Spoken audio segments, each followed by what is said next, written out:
Welcome to the new and experienced investor podcast. I'm Alex Barnett, one of your hosts. I'm the new guy. And I'm Joe Holmes, and I've been an investor for over 40 plus years. And I'm Chad Blau, and I'm the really new guy. Oh, well, I was going to introduce you, but that's okay. Go ahead. Introduce him. Today we have Chad Blau.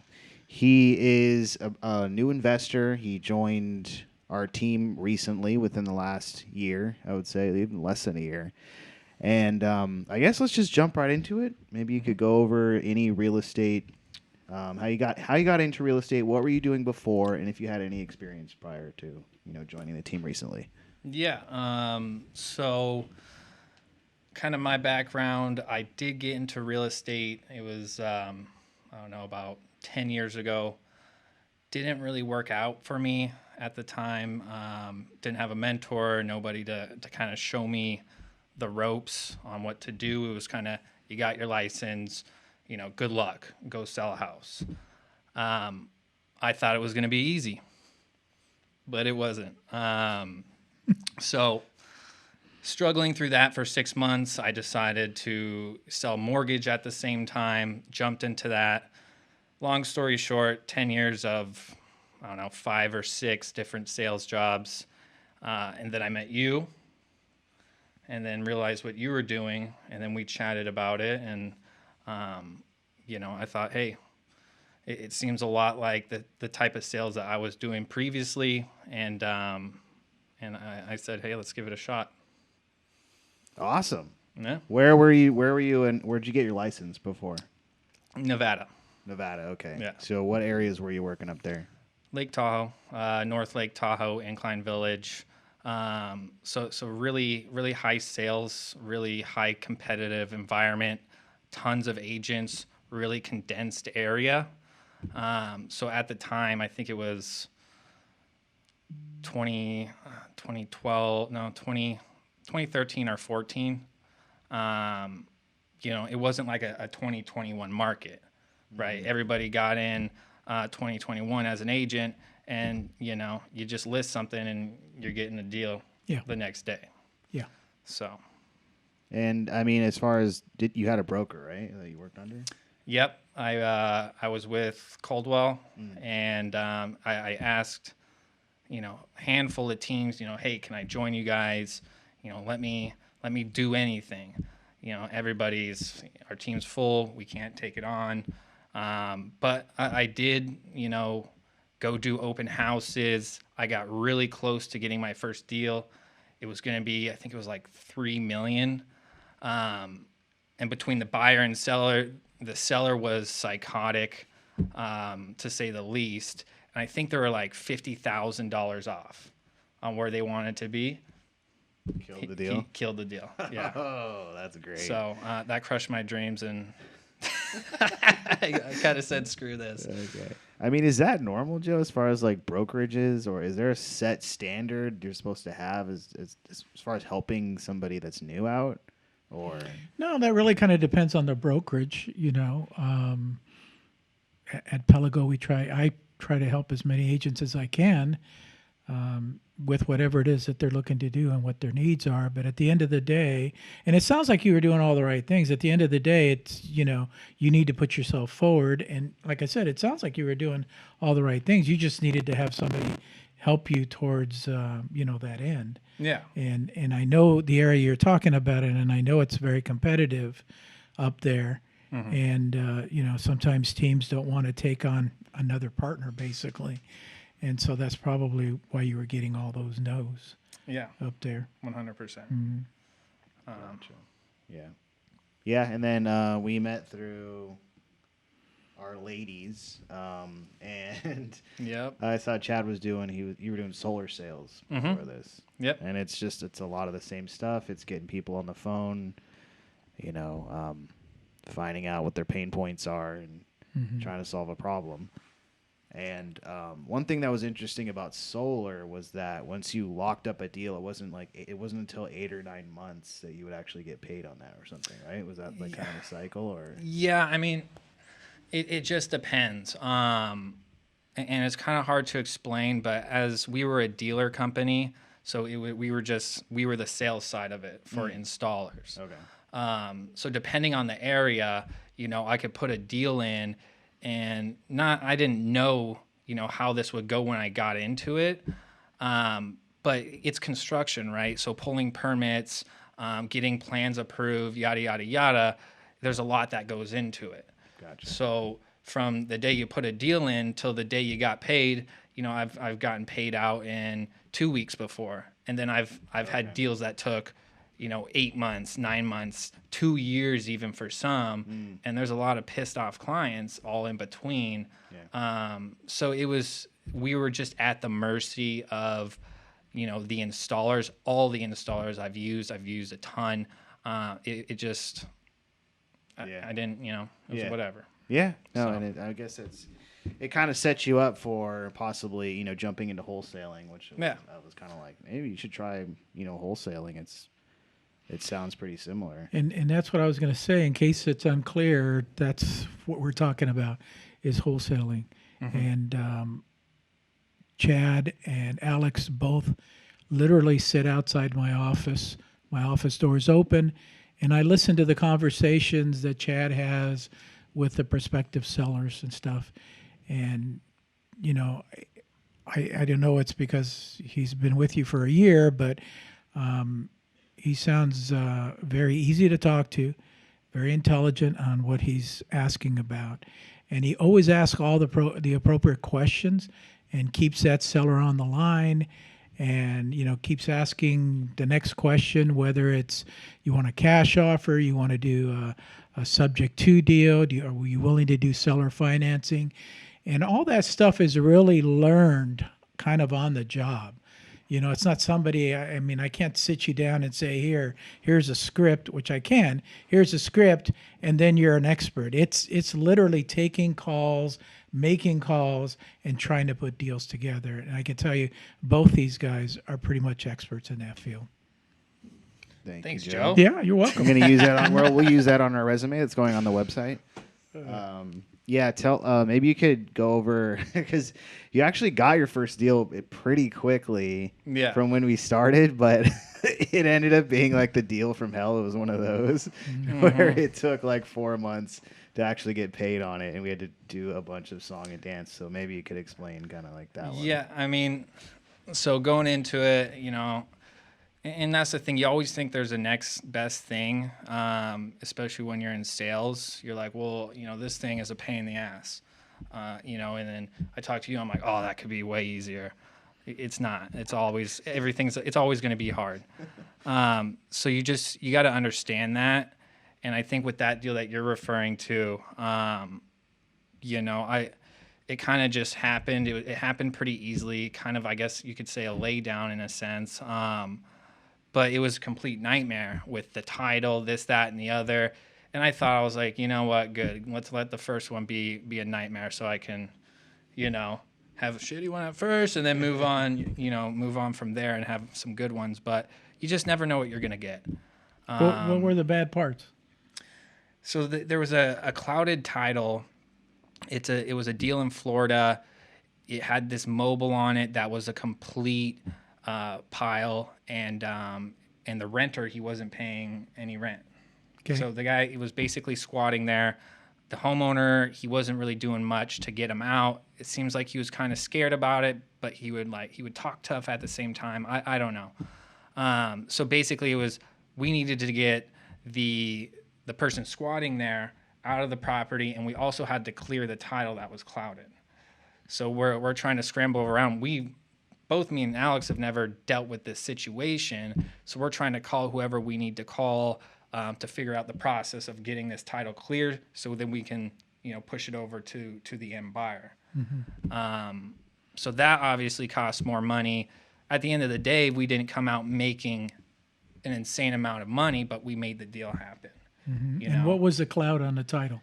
It was a tax deed sale, and so in Florida, he bought it at the county steps. Oh, okay. So, but there wasn't any title insurance on it, so the Okay. previous owner could come and claim it if it was something like that to where Really? they could come. Yeah. So, but then there's a service called Clear to Sell that you can pay them It's like $1,500, and then a lawyer creates this certificate that says, that, and then they'll take that certificate to title, and then they'll basically be able to get title insurance on it.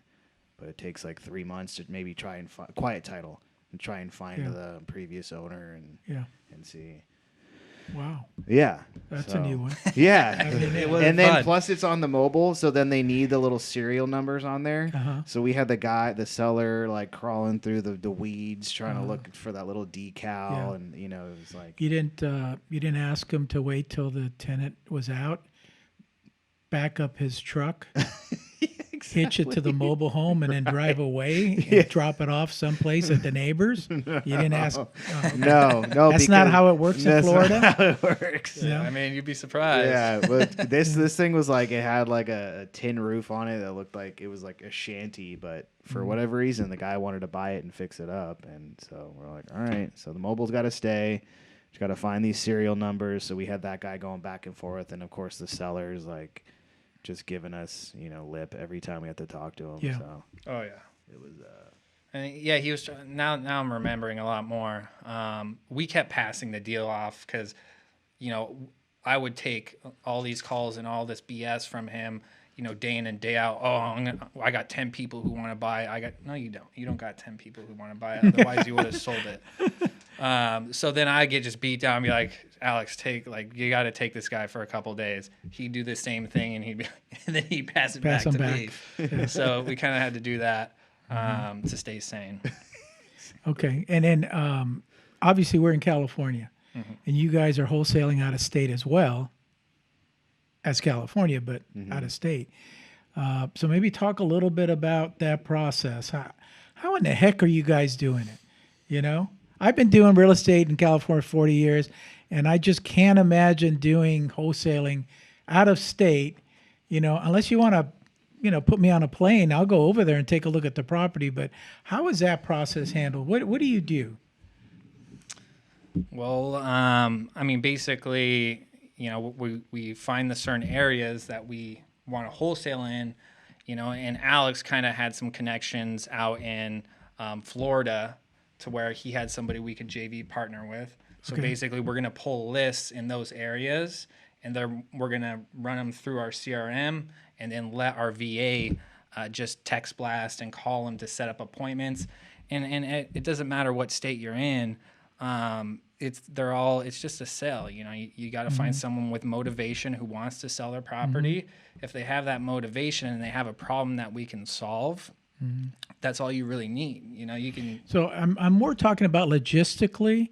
It's like, okay, so you're talking to somebody in, Kansas, let's say, and you get them to say, okay, yeah, I want to sell it for whatever, and you put it under contract. Logistically, what do you do to get somebody over there to look at it? And then who do you try to wholesale it to?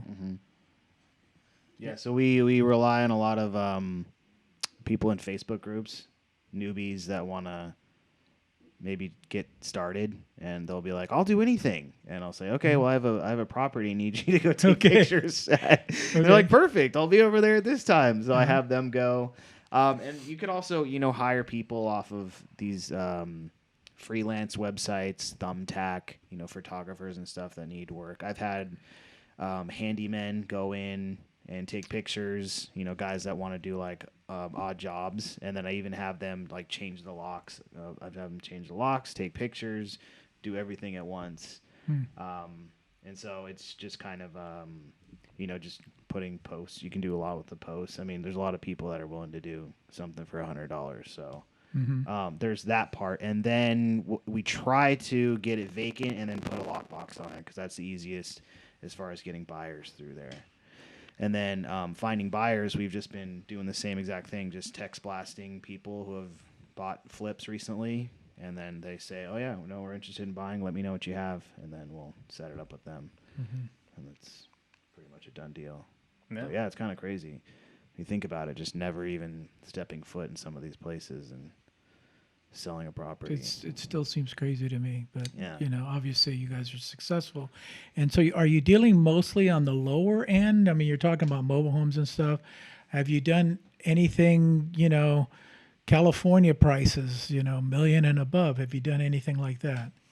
We've gotten close with some, like in Reno, we had a couple that were up there, up close to 2 million, but nothing actually went through. So, the deals we've done in California, I'd say nothing more than 500,000. And I feel, people who have these $1 million plus homes, they're usually not going to have as many problems that we can solve as those, with a lower Yeah. priced home.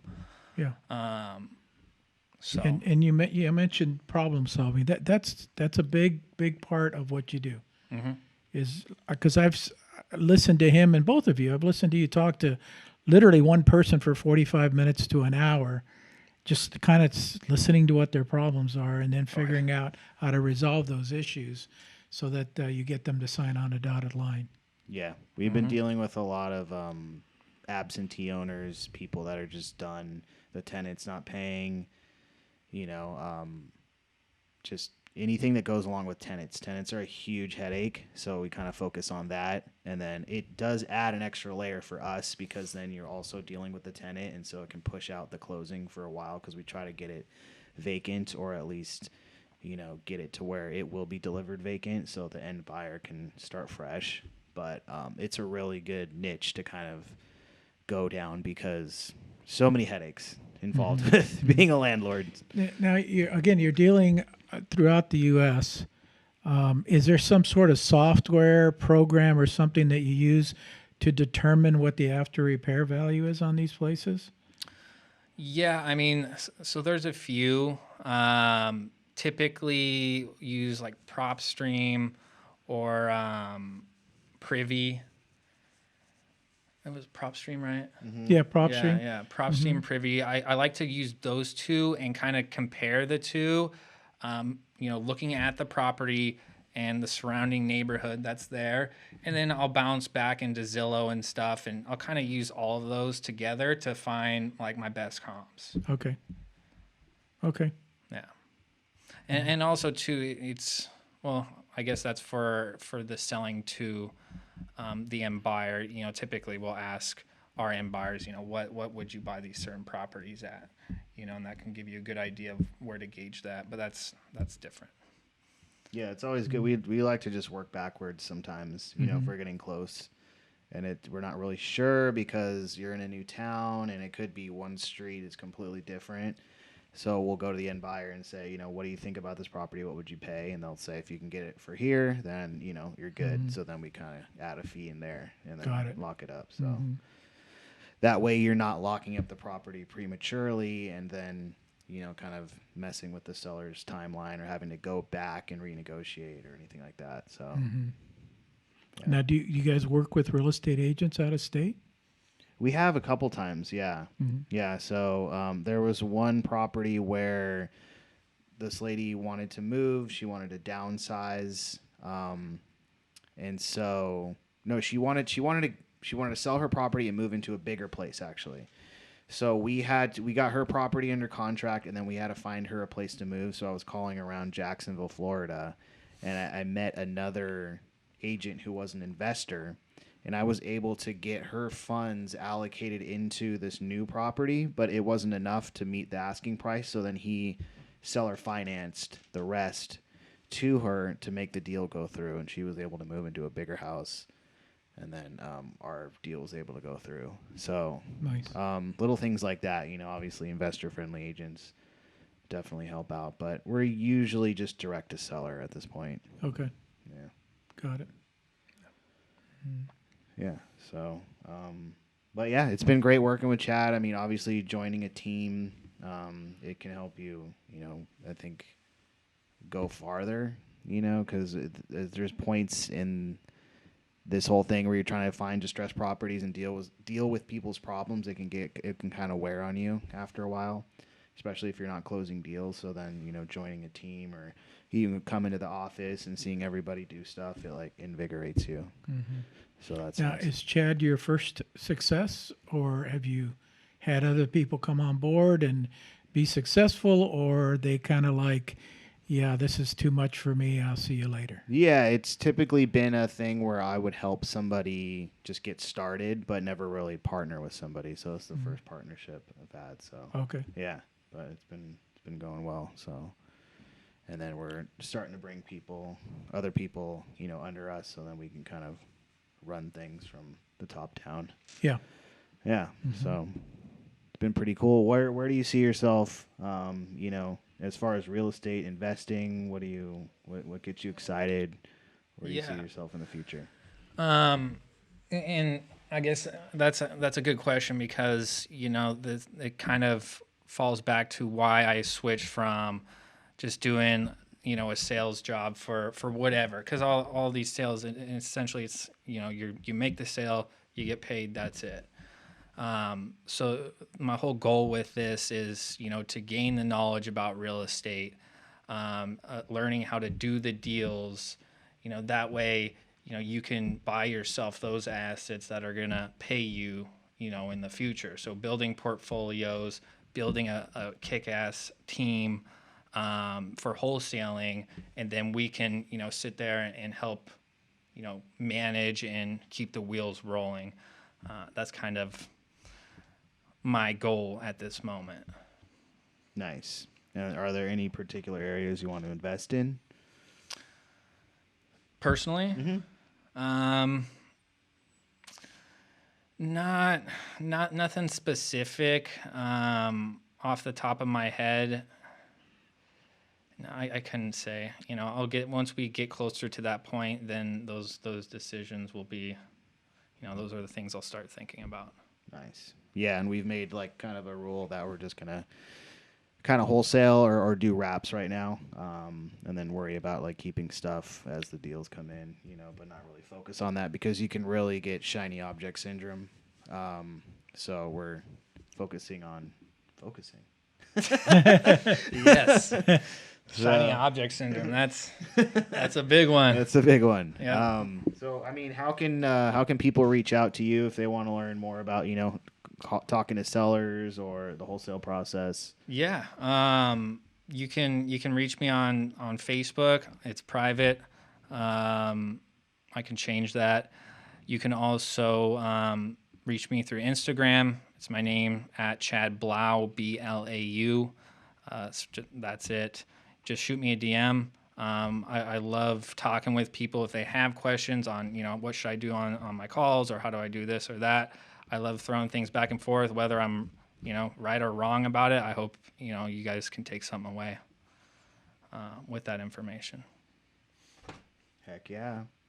Yeah, okay. Before we wrap up, make sure you guys share this podcast and leave a review wherever podcasts are available. This coming Monday, Joe and I will be giving a presentation at your meetup on Subject 2. So if you're in the Orange County area, make sure you check that out. It's going to be at Left Coast Brewing, April 20. I don't know. Or It's this coming Monday, whatever that is. Today's the 20th. So At 6, is it 24 then? I don't know. We're bad at 21, math. 22, 23. Yeah, 24. April 24th at 6 p.m. It's on meetup.com. You can find it there real easy. All the information's there. Please come by and listen to us ramble on about Subject 2, and we're going to talk about one of the deals that we ended up putting under contract, and we're working on getting the tenant out of there right now. So, that's a podcast in itself right there, is tenant issues. So, yeah. So please join us. Awesome. Yes, and check out Joe's YouTube channel and my YouTube channel as well. We will link down below. See you guys on the next one.